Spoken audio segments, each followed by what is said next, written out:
when we come to your place on the 4th. I have been thinking of like what will we do if there's no alcohol? Right. I mean, you can have pool? as many drinks as you want.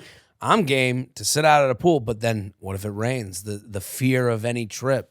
We'll have to play some games. We gotta find some. I'll come with games in mind. I believe you have games. Games, Right, yeah. We have a lot. Love a game. We're big games. Do we have a pool game? I'll have to think of it. Marco Polo. What we gonna do? Hello and welcome back to the Friday Feels episode of the UUpPodcast. I'm Jordana Abraham. And I am Jared Freid. So good to be back here with you, Jordana. Happy 4th of July, the 250th year of our great country. Wow. 250. Happy birthday, America. Happy birthday. I love it. I've already got my baby July 4th outfits. Regalia. Yes. Even Ron has a little handkerchief. A little chief. Yeah. On Ronnie. On Ronnie. I'm going to have to think of what I'm going to wear. My big, Uncle Sam top hat. There you go. 250 years. We did it. We did it. We're here. We still are. They said it never was going to happen. And now we're here. America. I think this is a great single day, great single weekend. Oh, yeah. This is the weekend it's fun. It's go like to multi-days. Go to a party, multiple days, go to a party, go hang with friends. This is the time to, I would say, first and foremost, it's not about meeting someone new. It's about letting the people in your life know that you're out there. I'm looking. Right. I'm single. Look how fun I am. Look at, this is, you. And again, your married friends, your relationship friends, they're judging whether they want to hang out with you and whoever you end up with. That's true. Do we need this? We want this? You think this miserable sack is going to be made any better from a boyfriend or a girlfriend? No. Yeah. Well, I mean, it's interesting because it's like when you're single, it's just like there's only, and you meet up with a friend, it's you and the friend. Right. When you're in a couple, you have to figure out if the couple energy is there. Totally. And again, if we could, it's like with flying. I always take the first flight out to get rid of variables. Right. So if you're miserable, whoever you end up with is going to be a miserable hang. That's true.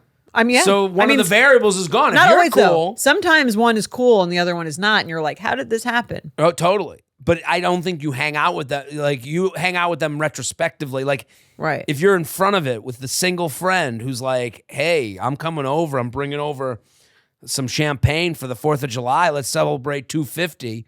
You're like, this person, whoever they end up with, is going to be great because they're great. That's, you would hope. Not always the case. It never, not always, but that's who gets fixed up in that scenario. Right.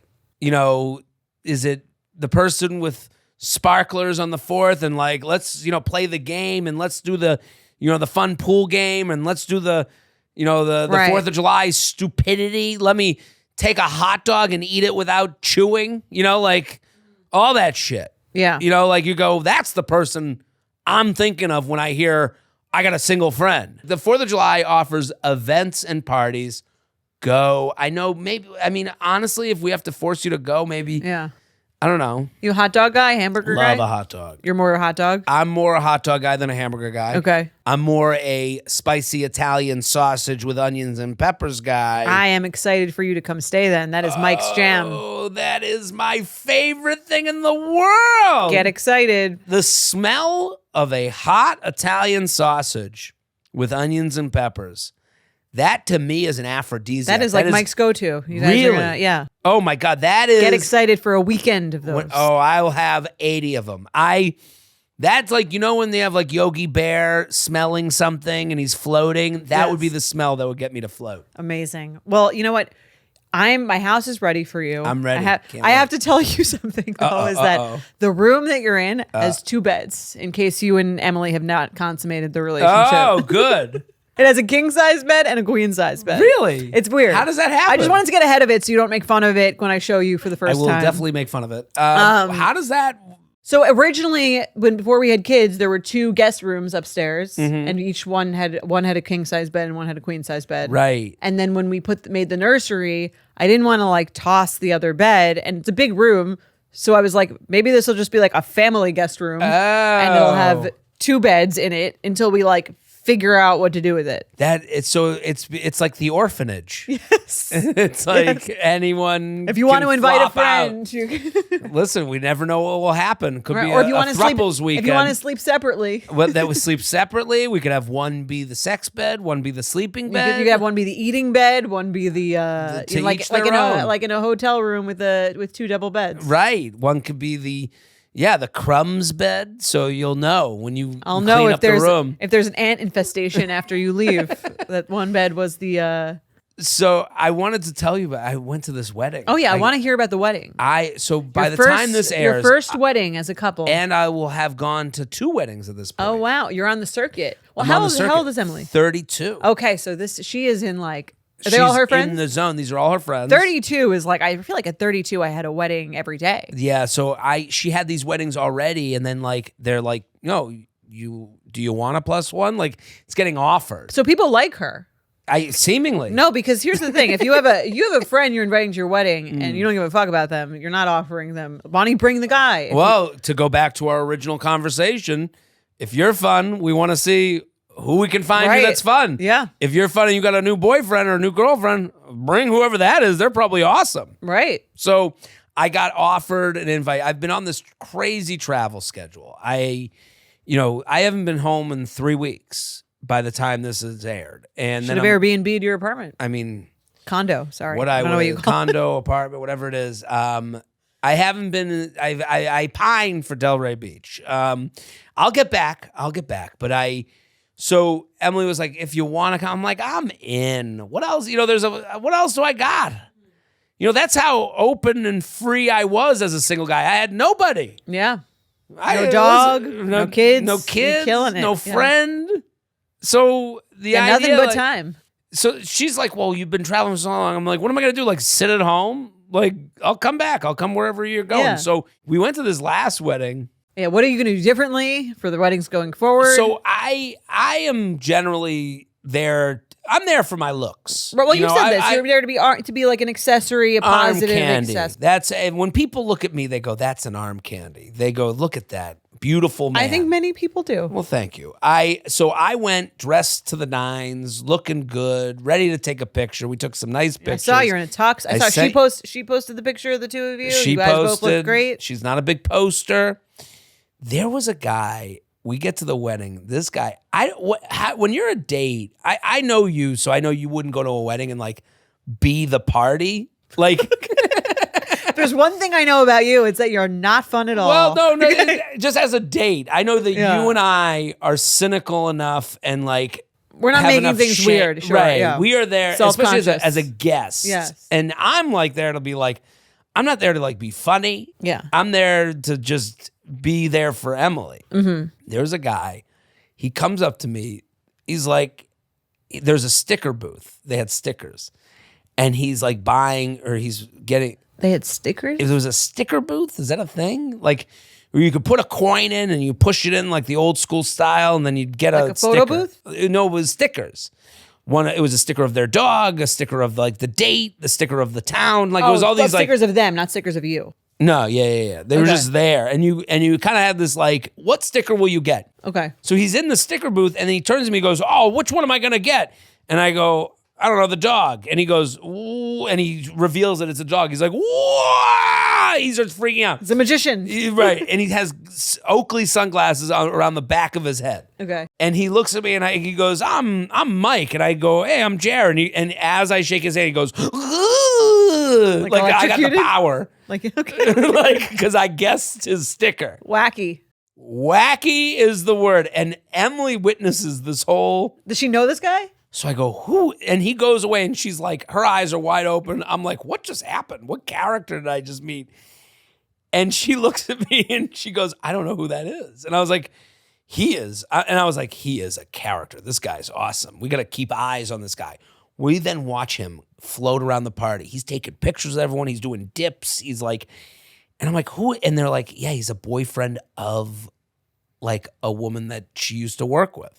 Okay. And I'm like, what a guy to come into a wedding and like. Where it's not his crew. Not his crew. He's the total personality. Every time I see him walk by, he's doing a new move. On the dance floor? He had a Is he the guy breakdancing in the middle? He'd take a napkin and he'd turn it into a canoe paddle and he would go like this. Wow, like I haven't seen the paddle. That's a good one. He would canoe around with the napkin I like as the his dice. paddle, throwing dice. He's doing all that. Every move he did. And it was funny because he kept, and like, to me, I was like, it was so innocent. But like, he was so the energy of a wedding that he had nothing to do with. Okay. That I was like, where do you find the confidence? Like, my biggest fear is the bride being like, hey, tell your boyfriend enough. Okay. This is not the wedding I envisioned. And this guy, because everything he was doing was great. Some people, I think that's a guy who's, he's participating. He's great. He's lovely addition. Yeah. I would be so afraid of being considered too much that I do nothing at all. Okay. As a date, it was just like an unbelievable amount of okay with yourself. If someone else is bothered by that, that's their fucking problem. Even if they're the bride. Like, I'm so not looking to be myself in the face of the bride. I don't know. I kind of feel like as the bride, you want people to be having fun. Right. This guy is definitely having fun. The worst, as a former bride. Yes. The worst thing was like, the worst fear is that everyone's like excited to like kind of like ready to go or like doesn't, I would have paid this guy. By the end of the night, I was like, this guy deserves money for like being a bar mitzvah the energy. dancer. Right. Yeah. I said he should start a business. And I would actually say that like within an hour, he should leave.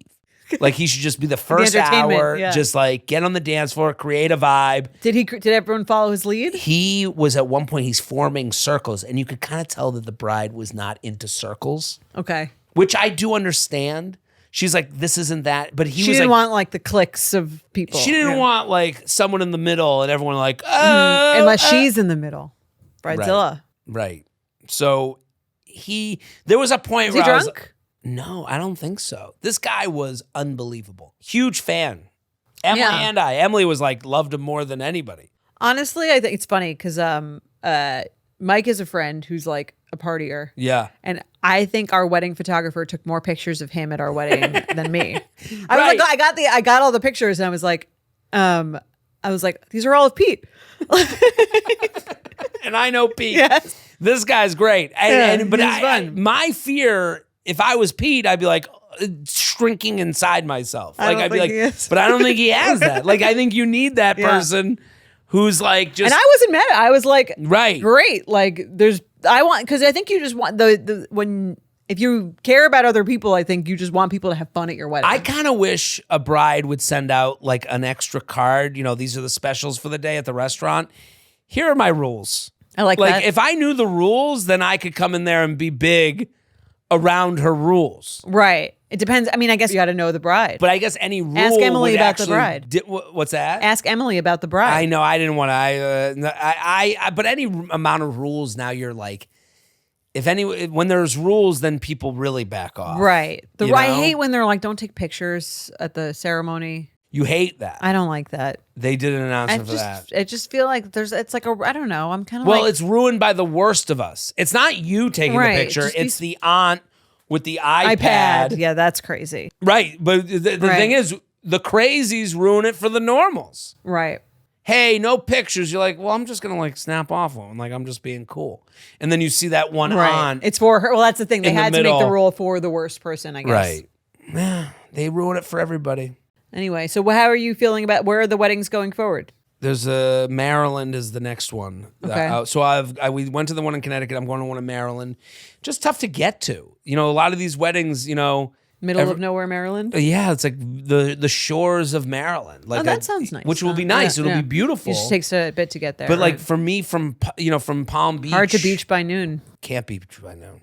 Well, then Emily wants to pick me up. We got in a fight and we talked about it on benefits. And benefits. And now she wants to pick me up. She wants to go to the wedding, then drive to get me, and then go back to the wedding airport? again. Yeah. And I'm like, why would she go to the I wedding? don't want that. Right. But and then she's like, well, I want to spend more time with you. And I'm like, that's kind of I'm like, that's not the reason we shouldn't do this. I'm like, I don't not want to spend time with you. But it doesn't make any sense. It makes making sense matters more to me than spending time together. Here's the thing. Does that make sense? Making sense is not romantic. That's the issue. Like I had a friend, she's currently married. It's actually the friend who introduced me to Mike. First time we went on a girls trip, her new boyfriend at the time, who she's now married to, Ubered to the airport to pick her up. Ubered himself to the airport? No, actually, he took the train to the airport. To Uber back with her. Very sweet. Very sweet, very romantic, not at all practical. Doesn't make any fucking sense. Well, and it can go in two ways. You're telling this story, so you're giving him the look at how sweet he is. Yes. Is it held against him by her? Now that he would never do that again? He would never do that He would never do that right now. Right, yeah. Now is she like, well, when we first started, like I want this like to be beautiful throughout, but not that great. Have you seen When Harry Met Sally? Yes. Right, where he says you can never pick someone up from the airport. Because I would never pick someone up from the airport because I don't want them to say to me down the line, you never pick me up from the airport anymore. I literally just said that. Yeah. I didn't even remember that was a part of that movie. That is how I would feel as well. Yeah, it's not, but I wouldn't hold it against Emily. That's not the romance. The romance of it all is like, I'm going to do this thing because I want to spend more time with you. I find no romance in that. Spending time together? No, I love spending time together, but the pick me up angle, I would be so just like, I'm like, let me get out of this airport. I'll get to you quicker. Like, we'll have more time together. Well, she's like, oh, we could talk in the car. Right. We could talk in the room. Everyone's finding out how horrible it is to date me. No, I think men are more like that a lot of the time. Not all the time. It would ruin the car for me. Well, are you also scarred from the airport pickup? I mean, you have to listen to Benefits to find out. Yeah, listen to Benefits. You can hear about my airport pickup. A little, not really. That was fine. It was funny to me that we were having a fight in front of V. Right. And V sat in the back quietly. Tiff. She's called it a tiff. Tiff. Yes. If you want to hear more about that, listen to Benefits. The one from 6:15. Let's do the show. Let's get into it. Also, I'm on the road, people. If you're listening right now, I got a show in West Hampton Beach. Probably sold out. It's probably sold out. Am I getting tickets? You're okay. After I stay over. Hey guys, this was a nice weekend. I went to go look for tickets. Actually, I was gonna buy them, and then I saw that they were like $150. Maybe on resale. You got to be careful. Here, yeah. This is my advice to anyone getting tickets. And I was like, I'm not doing that. You're not. I price my tickets specifically reasonable. Like I remember you said that, so I was like, this doesn't seem like this seems like a resale set. It might be a resale. I saw them for $80, okay, and that might actually be the price because it's a smaller theater and worth every penny. It's worth it. I'll put on a show. As Dr. Naomi, who bought tickets for Dallas. That's right. Has said. That's a great recommendation. And we don't pay for tickets in my family. And this on is principle. Very tough for you guys to buy a ticket and like it. Seriously. I am going to be in West Hampton Beach. I'm assuming. Well, check. When you buy tickets for my show, just go to my website. Because those are going to be the actual. You get all tickets. the details. Don't like Google Jared West Hampton. That's exactly what I did last night. jaredfreid.com. In the bio of this episode, we have the link to it. So don't get scammed. Right. Well, if you see $250 for a comedian's tickets, I'd be like, you're probably on the wrong spot. Yeah, I don't know many that would have that. Maybe Seinfeld. But I'm also going to be in Red Bank, New Jersey. I'm going to be in Foxwoods. I'm adding dates all the time. I'll add more to the fall, but Portland, Maine. I can't wait to come to Portland, Maine. Huntington, Long Island. I'm going to be near your house. I'm going to go to that one too, so I can see how if you've improved or not. Right. And then you can tell me. Listen, this is why we play the game. It's a judgment industry. I saw it's going to be the one that's going to be the Netflix special, the new one, No, it's called the Family Plan. The Family Plan tour. I think I saw like 5 times. It's great. It's coming out. We have a date. It's what in is the fall. Date? Can't say it yet. All right, you'll tell me off. This is under secrecy, and we have a date. It's coming. Netflix. It's Something's coming. Something's coming. A really great stand-up special is coming. That Amazing I'm truly work. proud of. Yes. I'm excited. We're trying to figure out how to your magnum opus. Is that my right? my magnum Is that the condom, right word? my magnum PI. I think it's like your Your my grand work. Yeah. This is my best work. This show is always our best work, but this is it's a very, very, very funny. It's a piece. Yes. So I'm excited for it. I'm excited for you guys to watch it, share it with your family. Do you feel almost like, is it tough because the stakes almost feel high because it's so good? Or are you like, now I have to like live up to it? Yeah, and be that makes than the it? next one harder because I'm always comparing I'm sure. my set to how that one felt. Yeah. I mean, the best way to be is to compete with yourself, right? That's what I'm trying to do. But, it's also hard because I'm like, you want it to like take you to a new level. Like I want. Right. It's a lot of pressure. It's a lot of pressure because then if no one watches it, it doesn't extend what I got. Then you've peaked. What's it all worth? Why work hard on anything? Right. Well, this is the problem with Tony AI. Robbins over here. Well, this is AI slop, like the AI of it all, the content machine of it all. There's people putting out specials that are getting watched a lot that really aren't great. Sorry to Right. I'm not saying that from I've watched them. I've watched some great ones too. I just watched Katelin.levy. If you want to go watch an awesome comic who has a special on YouTube, it's called, I just had her on J-Train, Prosciutto Rose. Go watch Katelin's special. She's great. She's fantastic. It's so funny. Awesome. To go to Promo City, to Plug City. But like, when I watch one that's like not good and on a major platform, I'm like angered by it. Like right. It really, because I believe it's like, you're bringing down the profession.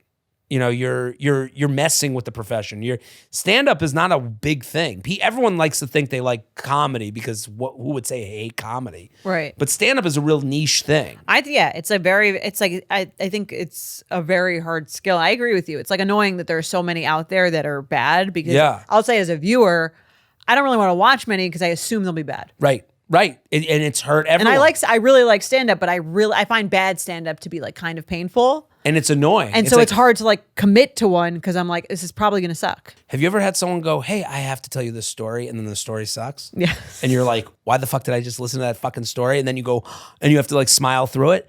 That's what bad stand-up is. Yeah. Holy fuck, I wasted all my time. Like I'm with you. I feel it makes me annoyed I'm not annoyed at the audience. Again, lazy stand-ups are like, the audience can't handle it. No. You were too lazy to write a better joke. Right. So I don't know. I agree. Let's do some emails. You ready? Right. UUpPodcast.com. Keep sending them in. All right. Let's read our first one. It's a petty or prudent. So you're dating someone, it ends, and then you act a certain way. Are you being petty or was it prudent? Yes. Okay. Hi, J&J Benefit subscriber here. I pre-ordered Jared's book for my friend's birthday and got his video. It was a huge hit and she absolutely loved it. She giggled and squealed watching. Squealed? Wow. Thanks for making me the favorite friend. Congrats on the Twisters, Jordana. Listen, I made those videos. The book, if you'd like to buy the book, making people squeal. It was a true pleasure to make the videos for people and have them share them with family and friends. Are you done with the videos? I'm done with the video. I worked hard. I did what I could for the book. You gave it everything. You gave it everything. It's out. I would love for you to buy it and share it for friends. I think it's the perfect. I think this show, the book, is like chicken noodle soup to any friend going through a breakup or going through it in dating. I think this is like, I think it's the biggest favor you can do for them. And so I would love it. Walking Red Flag, I'm proud of it. I mean, by this point, I'll know if I was a New York Times bestseller or not. Yeah. Maybe not. I think you will be. All right, we'll see. We'll find out tomorrow. I'm manifesting that to you. I'm for you. Speaking to the juju gods. Yes. You can put that right in your bio. That's okay. right. Here's my petty or prudent. When my first boyfriend of 4 years broke up with me during my studies in the UK, he asked me to pick up my things from his apartment once I returned to the country. That sounds like pick up your shit? Yeah, pick up. That sounds like it was said by like your cold stepdad, right? Who's tired of paying for you. Come pick up your stuff. Your things will be waiting for you at the front door by the pig. It sounds like your landlord evicted you, and you now have to right. I was devastated when it happened, as I felt very alone, far away from home, but eventually started dating a bit again abroad and had a fling with a cute Canadian. He literally studied rocket science, aka space engineering, was taller, more handsome, and as a former hockey player, also more athletic than my ex. I came back home half a year later, and my fling visited me in some other European cities before returning home. I asked him to pick up my things from my ex's place because I was too chicken shit to do it myself and knew it would annoy him to no end to have a hotter guy come pick up my stuff. The Canadian found it hilarious and executed it so perfectly that I received several messages from my ex afterwards asking to meet up again, saying he missed me and so on. I never replied. So petty or prudent, you deliberately send a hotter guy to pick up your things after the breakup. All the best from across the pond. Picked up a pickup batch. I love this email. Same. I don't know the petty or prudent of it all. Like, I think having you pick up your stuff after he ended it with you. I agree. Pay to mail it. Ship it, or like, let's figure out a way you ended it. So like, I'll drop it off somewhere. Yeah. Where can I put it? Where can I bring it? Is there a friend? There's a more caring way. Then come pick up your stuff after you've broken up with someone. If she broke up with him, I could see him saying that. Totally. And like, I could even, if I was dumped, hey, I'm going to leave this. I know you're abroad. Let's figure out the stuff. Mm-hmm. And then you need to direct me because you dumped me. Right. It would be like, that's the way to go. Yeah. I would think it's I agree. I think it's petty for him to ask her to get the stuff. Right. I mean, is it petty to send a guy to like, it's a little petty, but I think it's also like, I would do it.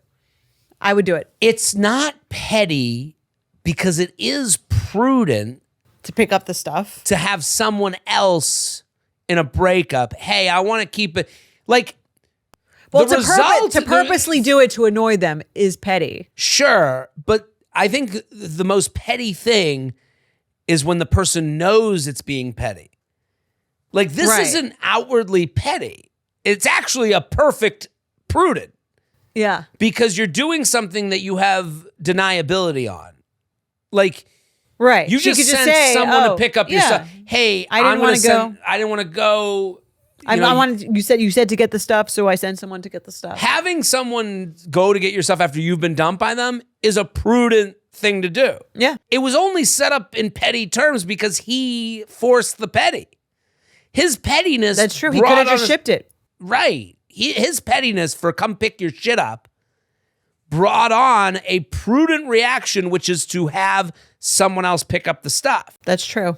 What the person looks like who picks up their stuff is of no, that's in the eye of the beholder. They just so happen to be very stud. Hot. Right. And better looking than you. Right. That is not, I actually think it's prudent. Okay. Would you do it? I wouldn't do it. Let's say you were dating a woman. She breaks up with you. Okay. She says, Jared, come get your shit. And I send over a Victoria's Secret model. Yes. I like hire a woman. I kept thinking, like, what if someone sent me to go pick up the stuff? Would you go? I would be so not confident enough to believe that I was that much better looking. I mean, you're like than the guy. I would say you definitely be like more famous than the guy. That right, but then I would ruin it. I'd walk in, I'd be like, "Hey, what's going on? Here to pick up Pamela's stuff. Where can I find it?" I would ruin it. Right. I would be like, "Hey, man." If Mike ever divorces me and asks me to get my stuff from our house, would I send? Hey, send over some stud? Yeah, I would do it. I would do I would do it. The act of it, I would feel so. What if I would end up becoming buddies with the guy? He's that awesome. Would be enraging, right? Yeah, yeah. We kind of got to talking. Great guy, by the way. That would be right. That would be infuriating. I had a friend whose like husband was like saw a picture of her ex and she was like, "That guy's really good looking," and she was like annoyed. Oh, really? Yeah. I mean, you have to be I jealous. Can appreciate the looks of a man. Like if she was like, "Hey, you got to go pick up my stuff," I want him to really be embarrassed that you're my new boyfriend. And then I would look at a picture of him and he was hot. I'd be like, "Yeah, we got to find someone else to do this." Like we got to find a hotter dude. Yeah, you want them to be jealous, right? The fame part, I guess. I don't know if me being a comedian, because they might be like, "Oh, I don't find him funny at all. My friends, we make fun of that dude." Like, right? No, I still think it would be. I think it would be impressive. But I would not do. Emily breaks up with you. Yeah, and you're somehow she's the owner of the home, and she says, "Come." Wait, no. How would it work? Emily dumps me. No, you dump Emily. Yeah. She and say, I say, you say, "Come Emily, pick up come your pick shit." up your stuff, and Yeah. she sends Dave Chappelle to come get her stuff. I'd be like, how did you guys meet? This is Chappelle. How would you feel? I would feel fine. It would have to be someone. It would have to be someone I found not funny who was also successful. That would annoy you. That would annoy what me. if who's the Matt Rife? Rife. Yeah, is that his name? Is that his name? Yeah, Matt Rife. Yeah. It She wouldn't sends Matt bother Rife me. to come He's get your sh- he's come get her shit. considered so not funny, but he was very nice to me, by the way. I met him. He's very nice. But his reputation is so... That also wouldn't bother you? I think he's an amazing improviser. As an Talk some improviser... shit. Who would bother you? Who would bother me? Because Rife, I'm not like a fan of his stand-up, but I think what he does is to be respected. Like, he does improvise, and he was on Wild 'N Out. To be on Wild 'N Out... She sends Nick Viall. Nick Viall. That would bother me. That would bother me too. I think Nick Viall. That would be so funny. Like, I would be like, how did you guys connect? Do you guys really get along? You wanted to be a stepmom? to his He doesn't even want to be a dad. He's left his wife pregnant with twins. She's pregnant again? Oh yeah, she's pregnant with twins. Wait, shut the fuck up. Yeah. Natalie Grimm is pregnant with twins? Yeah. Oh my God, Nick. He takes everything from us. He's taking my twins. Right, he took our story. Yeah. I don't know. I think we're winning. I think in so, this too. whole Nick Viall he's really gonna have to go. That podcast is about to get weird. I think it's already a little weird. Well, they're about to go extremist. Really? They're gonna make money. I guess we'll see. We're gonna find out. I think that podcast gets weird. I think it's gonna get like they got to make money. I'm sure he's made tons of dough. I mean, not to say he hasn't made dough, but when you have twins on top of the one, we're gonna get 40 seasons of the age gap show if they'll. Gotta hustle. Well, Emily, if you're listening, Jared ever breaks up with you, you know who to send to get your shit. Get ready to have 3 kids. For a stepmom. As a stepmom. Yeah. Let's do another email. All right. J&J, longtime fan, subscriber. I almost sent this to oversharing because I need Dr. Naomi's rational advice. Ouch. But I'm so annoyed that I need Jared to help me laugh through the pain. Okay. So get ready for this irrational clown to help you out. Needs to be pettier. I'm getting married in October. My in-laws have always been a little weird, but well-intentioned.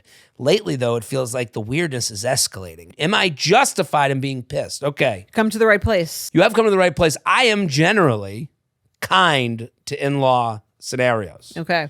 I would say, wouldn't you say that I'm more inclined to... You are pro-respecting the family of the person that you are dating. Yes. I would say that's exactly how I feel. I am not rock the boat.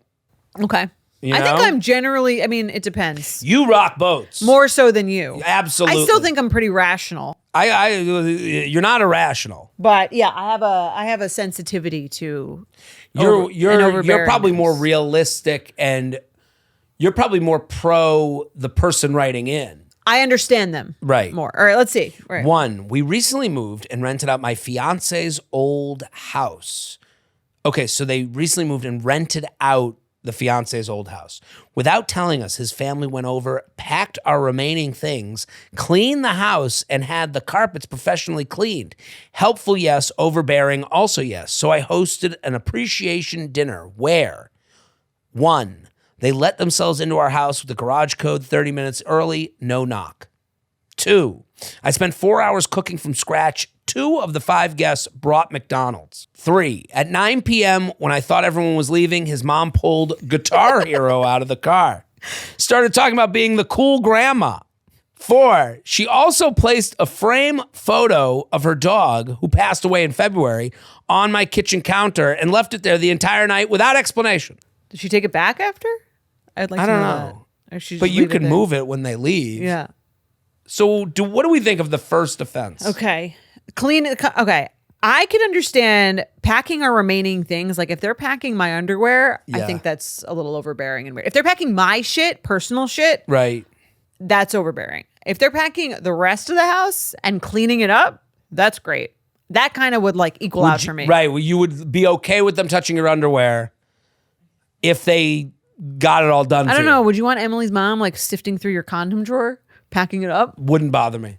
Wouldn't bother you? She could put them on for all I care. I don't give a fuck. I don't have to do shit. Yeah. There's very few things. I would feel embarrassment after the fact. I'd be like, oh, that might not have been a good look. Or I feel like if they should ask before touching her shit. Yeah, I think of the offenses, this is like, I think it's really nice, but I think you need to ask. I think that is fine, but I think that happening is like a slippery slope to what happens next.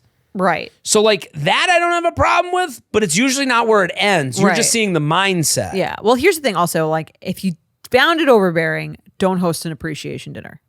See, that's where we differ. You would host even though if you were like you didn't want it to happen? I would notice it and go, let's have the dinner. That would be like you hosting an, appreciation dinner for Emily picking you up from the airport. Because I didn't appreciate because you don't want her to pick you up from the airport. I don't know, because they do appreciate it. I mean, it's just I don't appreciate how it was done. She appreciates but I'm saying, right. If you're hosting a dinner, to me it's saying I'm so thankful that you did this. See, to me, the difference I think here is I'm looking for the thing I can ask for them.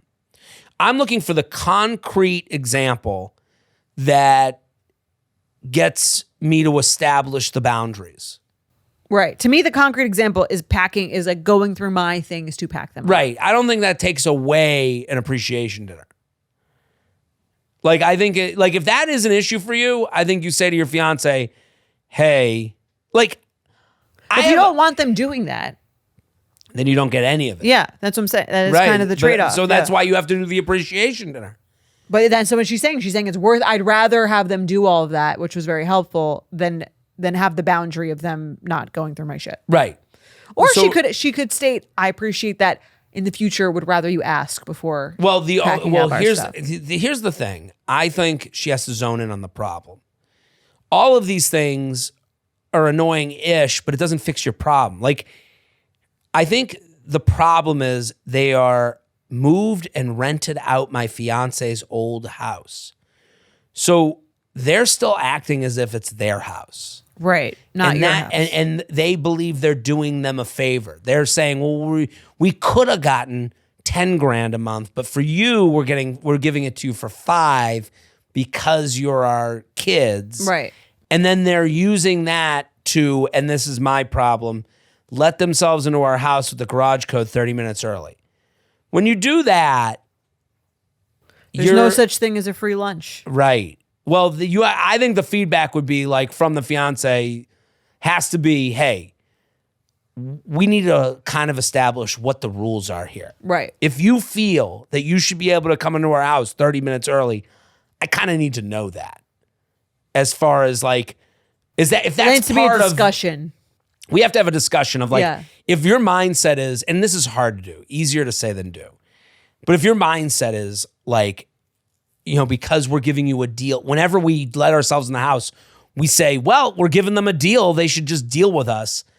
We might have to move out. Well, then then you're using the money to leverage a power dynamic. Right. Or you're losing the favor to leverage a power dynamic. That's where I would need to zone if I'm her. Because she wrote into us, that she's so mad. I'm so annoyed. Mm-hmm. Annoyed, I'm not telling you can't be annoyed. You can feel however you want, but do you want to fix it or do you want to like hate them? He needs to say something. Right, and I think she needs to we need to say something and he needs to say it. Yeah. We need to come up with from us. But really from you so that I don't look like that person. You need to say it, but we need to talk about if they believe they're doing us this grand favor and that's why they can treat us however they want in our own home, and I have to fear that your mom's going to walk in on me naked every day, I don't want to live that way. Right. Well, then then here's the thing. It's not free.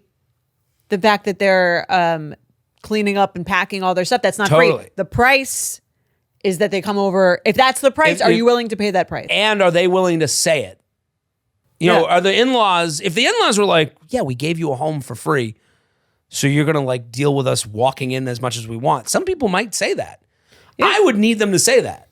I think that comes up in other ways. Like sometimes someone's parents pay for for the house and they want it decorated the way that they want it decorated. I think that's something to ask them. Yeah. You have to suss out the boundaries because they have boundaries. I'm paying Everyone for the has wedding. boundaries. This is the way I want the wedding to be. Right. Yeah. But you don't really know it until, hey, we'd love to give you $100,000 towards the house. Thank you so much. How do you envision that working out? Right. Like that would be my question. How do you kind of see that playing out? Are you going to just give because what's in it for you? Right. Like I just don't understand. I need to understand how and this gift works. Maybe they don't think you care. So I think it's a conversation to have. So let's go to the second one. So it's the first. So then it says, I spent 4 hours cooking from scratch, and 2 of the 5 guests brought McDonald's. That would annoy me. I would just be like, what, I don't think I would care that much.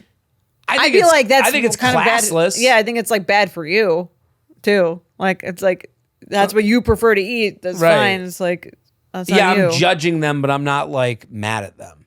I agree. I'm kind of like that's like I would like you're choosing to have McDonald's over what I'm eating. That's like a little like weird. I think we took out the part she said she made it from scratch. She made a whole thing. Yeah, we she took says out from that scratch, part. yeah. She made it from scratch and she spent a lot of time. It's rude. Yeah. I don't think it's like I don't think it's the problem you have. Right. I would let that one go. The Guitar Hero. I mean, that's just funny to me. Like, I don't even know what grandma knows how to play Guitar Hero. She just happens to have it in her like trunk. Right. That's to me, not that's to like me, she's that's wacky. I'd let her do that. The dog, the frame photo of the dog, also weird, but not a problem. She's still mourning. Not hurting you. Right. And I think this is like more like the Guitar Hero, if she's bringing it in and be like, we can stay as long as we want. It's our house too. That's the issue. That's the problem. So let's go to their second. But if the Guitar Hero is like, I'm going to leave this year because when I babysit your future kids, we're going to play Guitar Hero. And it's like, that's another thing to discuss. Right. We got to discuss it. Right. Here, we went away for a weekend. A neighbor was feeding our dog. After we got back, we learned his mom had come over, taken the dogs to her house, and brought them back before we returned without asking or telling us. Is this whack-ass behavior or am I being ungrateful? How do I set boundaries without becoming the evil daughter-in-law? Potentially relevant. My fiance is an only child and only grandchild. Beware. Thanks. Beware. Betchy daughter-in-law with a normal family. What do you think? Again, I think like it is weird to not. It sounds like the parents are doing a lot without asking, right? Or even telling, which I don't think is appropriate, but even asking. Mm-hmm. Like that's crazy. I don't understand why they're not asking. Right. Like that's a nice thing to do, but totally. Like why not just ask? And it would have been nice that we wouldn't have had to have gone to the neighbor if we knew this was even an option. Right. And we already spoke to them. The neighbor is probably thinking someone stole the dog. Right. It doesn't make any You've sense. kind of made our life a little bit more difficult when we could have like worked together on this. Yeah. I would say this would be the definition of someone having overbearing parents. Right. Or just parents that aren't thinking, they're thinking of the dynamic as it was with the single child. They're not thinking of the dynamic. There's a new dynamic. That would be like a little bit of a turnoff for me for the single child, though. Right. You got to let them know. Well, I mean, like if he was just like, it's weird of the single child to not be like, hey, can you come over and get the dog? Like to just do that. Right. Them. Why not just communicate? Like there's a communication issue here. Right. Like why won't they just say that? Like, I mean, I'm pretty close to my parents and we've disagreed on parent stuff before. But even for me, I never feel like my parents are just waltzing in my home. Right. Like that's never without any notice. No. And if I said to them, "Hey, not today." They're never like, not today. And if Emily's parents lived close to you and they just came over and waltzed right in, I would go I don't think you would be. I wouldn't be like great with it, but I would be like, hey, Emily, what's our plan here? You know, like what's our plan here is a great first step for her where she's like, I don't want to be not grateful. Right. What's our plan here? We need a team response because it starts there. And then I think then he becomes the guy that goes, hey, so we discussed it and like we need to kind of figure out what the dynamic here is with this home. Right. Yeah. I mean, I had this sort of. Yeah. I mean, my in-laws are great. They clean whenever they're over. They clean my whole house, which is wonderful. Yeah. But when we first had the babies, and that kind of changes the dynamic with the in-laws. When we first had the babies, they were so excited about the babies that one time, like within a couple weeks of having one of them, they kind of like were in the neighborhood and just were like at my door and I was like breastfeeding. I was like, and there was like the first time they had done that where they just like kind of showed up and it was like fine. But then afterwards I said to Mike, I'm like, I need your parents to like, I need like at least 20 minutes notice if someone's coming over, not in a like crazy way, but just in a like, my breast is out. So like I would prefer to not have like people just popping in. And I would assume, and this is my, that you want to be seen a certain way by his parents still. Yeah. You know, like you want to be seen as a put together woman who can handle it all. And you don't want to be seen with one tit out, you know, holding a baby just waking and a up dog. from a nap. Right. Yes. Like it's a little bit of like, let me respect you. Let's have some boundaries so that we can all show up in our best way, as our best selves. Right. And to the son of... In the same way with like the going through, like packing up my stuff without telling me. Like, I want to make sure that like that I'm presenting the stuff that I want you to see in a certain way. I don't want you going through my messy drawers. I think that's something that's not as important to the son of. Right. Like I'm never really put into the position societally. And I think a lot of women are of like, I got to look like I'm put together and handle it all. And, you know, there's no makeup on. It's a no makeup look. Right. You know, like I didn't even try. Effortless beauty. Right. There's no. Effortless mommy. I think, right. And I think for men, there's no insecurity of that. So I think from the husband or boyfriend or guy you moved in with was like, yeah, they just came over and cleaned everything up. That's why he takes it so lightly. Right. Like to me, there's no like, oh, you're here. I have a tit out. You know, like it's like right. Or you're not in bed. Like you said, if someone packed up your shit, you wouldn't care. You touch my underwear, I wouldn't even think twice. But I do when explain. You know, from my end, I would say that's why he seems like he doesn't give a shit. It's just not something on his mind. Right. And that's a very empathetic way of looking. Yes, and I do think the only child thing is relevant. Oh, absolutely. So. That's it. We solved dating again. We did it. We'll be back next week. Boom. Bye.